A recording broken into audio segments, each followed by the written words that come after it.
Pope Francis wants to change the date of Easter, but resistance has already begun. It is not just a reform, it is a blow to tradition, a step towards the dissolution of faith. Who is opposed? What is really behind this move? Stay until the end, because the truth is more dangerous than it seems. There is something disturbing in the latest proposal of Pope Francis, a seemingly technical change, but with devastating consequences. The pontiff would like to move the date of Easter to align it with that of the Orthodox schismatics. At first glance, it might seem like a noble initiative for unity among Christians, but on closer inspection, it is yet another blow to the tradition of the Church. Why now? Because 2025 will mark the 1700th anniversary of the Council of Nicaea, which established the date of Easter according to the Gregorian calendar. A historical event that Pope Francis wants to exploit for yet another ecumenical operation, an illusory reconciliation with those who have rejected for centuries the supreme authority of the Pope of Rome. But the real objective is another: to definitively destabilize the Catholic Church, strike at tradition, make the millenary authority of the pontiffs irrelevant, and subvert the liturgical calendar. If you appreciate our service of disclosure and believe in the values of truth and transparency, buy a super thank you. Each content requires commitment, study, and dedication, and our work is entirely self-financed. Your support helps us to continue this mission. Thank you very much. An action that would throw the liturgy into chaos, particularly affecting those who still follow the traditional rite. The problem is not only symbolic, but profoundly practical and doctrinal. The Catholic Church has followed the Gregorian calendar for centuries, established by the will of the popes and rooted in tradition. To abandon it in favor of the Julian calendar, as this ecumenical move seems to suggest, would mean disavowing the very authority that promulgated it. But there's more. If today we give in on the date of Easter, what will prevent us from changing the date of Christmas tomorrow? And then, what other celebration will be sacrificed in the name of artificial unity with those who, for centuries, have refused communion with Rome? It is not just a question of dates, but of identity.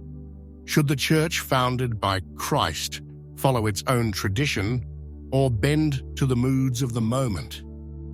Meanwhile, the Vatican remains silent on these questions and continues to pursue an idea of unity that, in fact, does not exist. Ecumenical Patriarch Bartholomew expressed his commitment to promoting a common date, announcing a joint pilgrimage to Iznik, ancient Nicaea, together with the Pope, scheduled for May 2025.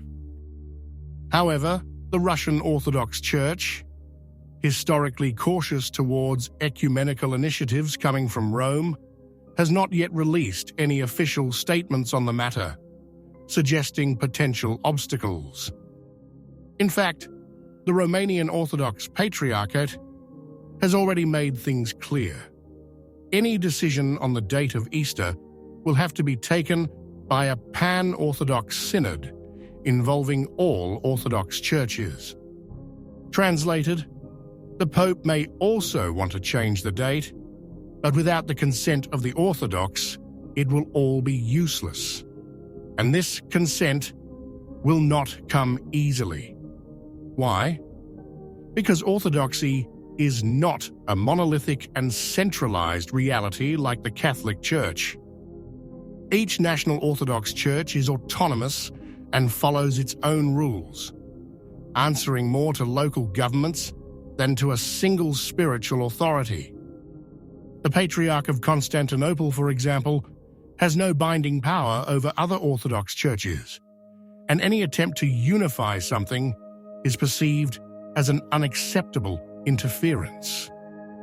But the issue is not only political, it is also deeply doctrinal.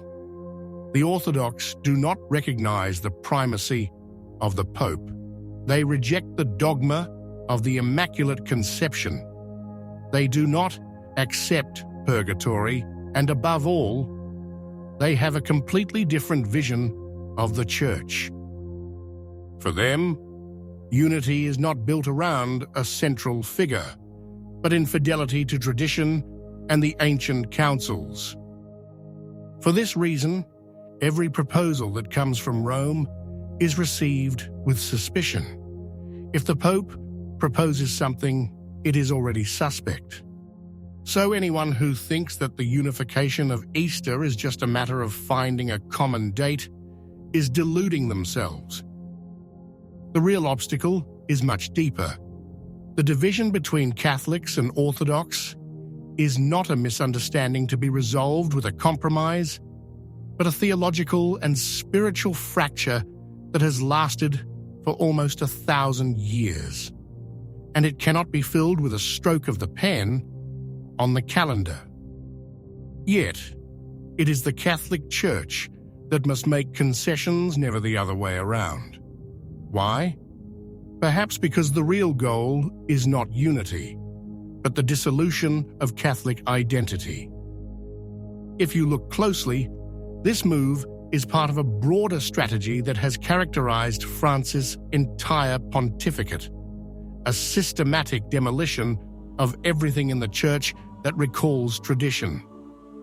The traditional liturgy has been thwarted, dogmas questioned, papal authority emptied of meaning, replaced by a vague and undefined model of synodality. Now we also want to touch on the liturgical calendar, a fundamental pillar of the Catholic faith.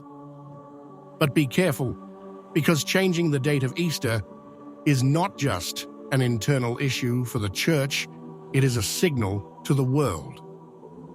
The Church that gives in on a historical and liturgical principle is a Church that proves to be malleable, ready to give up its certainties to adapt to external pressures. Isn't this the same attitude adopted on other issues, from sexual morality to social doctrine? The strategy is clear. Dismantle the solidity of faith to make it a fluid entity, increasingly resembling a spiritual NGO rather than a guide for souls. And so, behind the pretext of unity with the Orthodox, something much bigger is hidden, an operation to relativize the Catholic faith. If we accept that 1,000-year-old tradition can be modified for political and ecumenical reasons, then nothing is untouchable anymore. Today is Easter, tomorrow could be Mass, the priesthood, even the very meaning of the sacraments, and anyone who dares to oppose will be told that he is only a nostalgic attached to old conventions, an obstacle to the progress of the Church. But the faithful are not blind. Those who love the Church and its tradition clearly see the plan behind these maneuvers. The Vatican, ever more concerned with pleasing the world, is moving away from its true task, guarding the deposit of faith. It wants a Church without roots, without dogmas, without certainties. But what is the use of a Church that renounces itself to please men? What do you think? If you liked the video, comment, Amen. God bless you.